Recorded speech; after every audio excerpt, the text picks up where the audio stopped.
How ministry can turn Africa into the world's economic powerhouse. Africa has a lot of problems. If we attempt to solve them in the way we are taught to solve them, and in the way we have previously tried to solve them, we will continue to fail, and Africa will continue to struggle. Africa is playing a game she has to lose. It's not that it is impossible for some to win at the game. Indeed, some have succeeded whether politically or commercially. However, Africa will always be the loser. It is not that other nations are not in the same situation as Africa. They are. Africa is not a unique place insofar as regardless of how its people struggle, their ability to prosper is limited. But this is not another expose on all that is wrong with Africa. Such an exercise is not about the subject country or peoples. The problem is the market and the solution is ministry. The solution is not a market solution, nor will a solution require any of the market's elements. The solution will be devoid of state, banks, lawyers, and the other elements that come with doing business in the market. Ministry needs people. Ministry needs a small group of people who have faith and who wish to produce the fruits of faith. The fruit of faith is not simply new believers, as this is a rather puerile outcome. To be a believer, one must produce fruits of faith, and if the fruit of faith is simply new believers, this would make Christianity something akin to a multi-level marketing enterprise.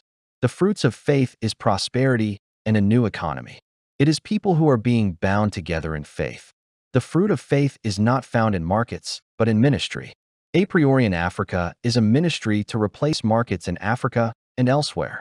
While this program is slanted to apply specifically to Africa, its elements are general and useful everywhere people want to eliminate the market.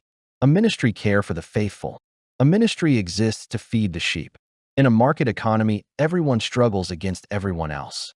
The law of the jungle prevails. In a market economy, one must have something to sell, whatever it is. It does not matter so long as someone is willing to buy. Child labor, sexual services, drug manufacturer, all find buyers. In a market, the person and the nation is left to their own devices to find buyers and to try and get a fair deal on what they purchase. In a ministry, the ministry cares for the person and the people. A priori in Africa is a ministry that comes alongside of the people of Africa to provide everything the people and nations of Africa need. No matter how complicated things might appear to be, there is really only two choices.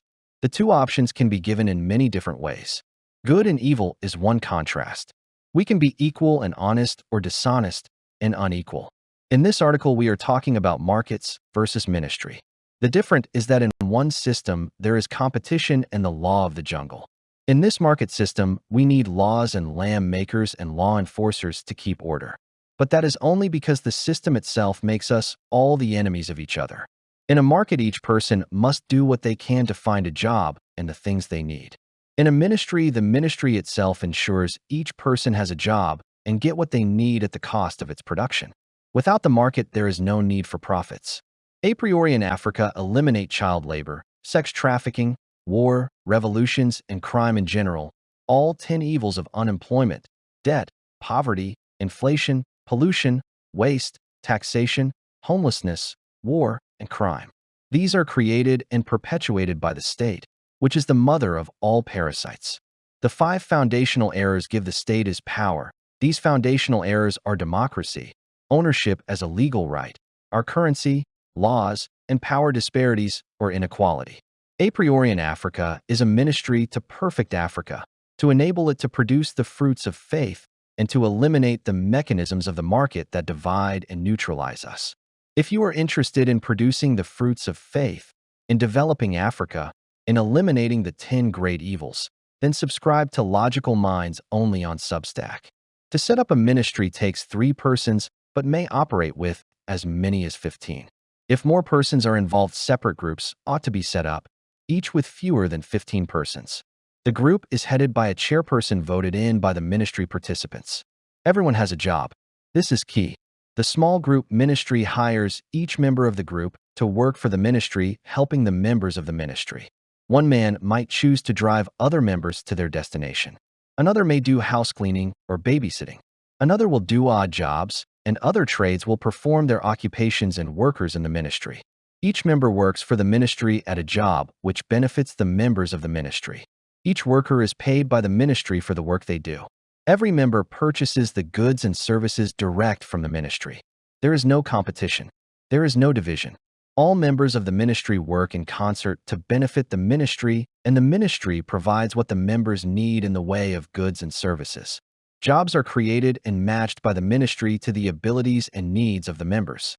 The ministry is always looking for ways to reduce costs to the members. Thus, there is unity and a shared purpose. There is only one possible purpose, and that is the achievement of perfection. Nothing less than this can suffice as a purpose. Nothing but the search for perfection can give us direction. Perfection, by definition, is God. So, man must seek God as a logical necessity, God being the highest and most perfect of all conceptions. The human world has decided to do this through the mechanisms of the market. This makes us all buyers or buyers and sellers. We inhabit both identities serially. If we are all buyers, then everything for which there is a buyer and seller has a price and is a commodity. This is a common observation of those who study the market. Everyone, it is said, has a price because within the ideology of the market, we are all commodities. But who gives a person the right to sell anything? What gives us the right to be buyers? We do not ask these questions because we are economic beings inhabiting a market, and that makes us buyers and sellers. But the initial assumption made by a seller is that he has a right to take an asset and sell it. And since he is selling it, others feel they have a right to purchase it. But where did the seller get the right to sell what he or she did not create? It is not a complicated question, and yet not many are willing to answer it, though they must know what the answer is. It might be said that the person gets the right to own something from the state. The person is given a license to use an asset in certain limited ways, including the right to sell it. But this does not solve the problem of where the state got this right from. The answer is that this right comes out of the barrel of a gun. The right to own is a right given under the law of the jungle. If a person or office can claim something and defend their claim, then they own it. That is the law of the jungle and the only path to justification anyone has for laying claim to anything physical.